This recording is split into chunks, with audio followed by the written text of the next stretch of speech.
the, I guess, key areas that you think you guys need to, I guess, emphasize on specifically to kind of have a similar run that you had last year through the ACC play? Well, I mean, I'm not moving off of what I've said with this team from the beginning. Success or lack of success with this team is tied to two things: defense and rebounding.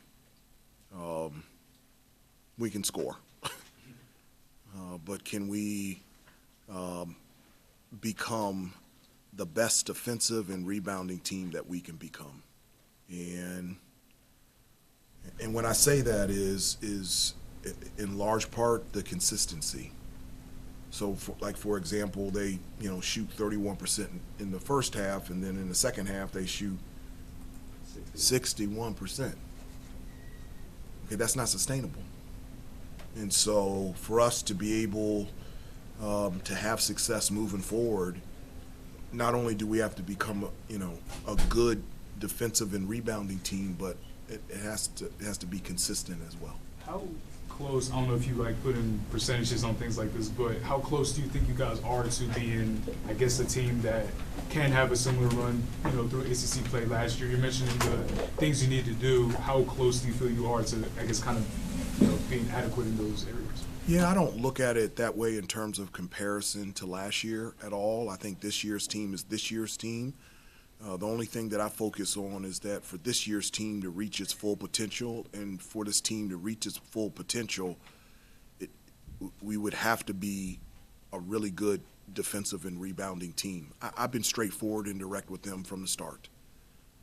I've also added one extra thing, and that's taking care of the basketball. We only had 7 turnovers at the beginning of the year. I thought we were number 1 in the country in terms of fewest turnovers, and if we take care of the basketball, we get shots, and we're a team that can make shots. And so those 3 things, defense, rebounding, take care of the basketball, it's something that I stress, talk about, emphasize every day, whether it's practice, shoot around, or even an off day.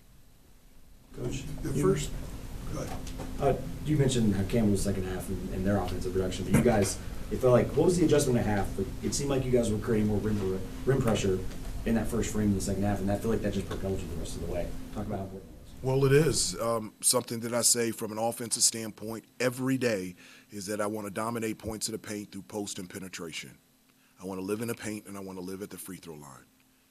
They can recite that because I say that to them every day. And so in the first half, we only went to the free throw line 8 times, but we had 17 threes taken, and we're 4 of 17. Okay, I love threes, but we have the ability to put max pressure on the rim, and I thought in the second half we did a better job of that. Talking with a couple guys about just that a few minutes ago, Jay Wash in particular said the inconsistency with post opportunities has a lot to do with the bigs not doing a good enough job to make themselves available so Elliott and the guys on the perimeter can see them. What is necessary for you guys to get to a point where there are a lot more consistent touches in the post where things can happen positively there? Yeah, I mean, that's something that, over the last 3 weeks that we really emphasized that from an offensive standpoint, it's a part of our offensive game that we haven't been able to tap into, and that there are opportunities, whether it's in transition, any one of our half-court sets where our bigs are close to the basket, sealed, that we can't overlook that, and we've got to give them looks in the paint. When you do that, obviously it's a higher percentage shot. It gives you an opportunity to score in the paint. It gives you an opportunity to get fouled and get to the free throw line. And with the guards that we have, being able to get to the free throw line and knock down free throws is a huge part of our offense. And so when I say post and penetration, that's what I'm talking about. And that's an area that we definitely have to improve on offensively, is noticing, locating, and getting the ball to our bigs when they have good position close to the basket. And staying on that, first 2 buckets, second half, Elliott to Jay Wash. The second one, you were pretty animated on Elliott, like that's what I want you to do. Yeah. Is that what you envision this group being able to do a lot more consistently moving forward? And how much of that is also on Elliott or whoever's on the perimeter to see the bigs when they're open? Well, it's also me too. I mean, the first 2 plays of the game, I called specific post plays for Jay Wash, and so I'm not going to put it on them. I've got to do a better job of calling post plays specifically to to get post catches and looks down low. Jay Wash missed a right-hand jump hook, but I thought it was a great shot. And so I've got to do a better job of putting them in situations consistently from the start so that we can establish the post. Hubert, RJ was giving a lot of credit to Coach Page for helping him sort of reach new heights in his career and obviously break Marcus's three-point record tonight. What is it about the way Coach Page has worked with RJ that you think has been so effective? Well, I think it's always one. Coach Page was a great player and he's an unbelievable person. He's done such a great job as a coach because he knows the game, but he's also able to communicate it in a way where it just resonates with the players. I think it also speaks to, Marcus is the youngest, so he basically just left. His freshman year was my first year as an assistant coach, and just the way that he communicates with the players and especially with RJ, haven't been in that position before.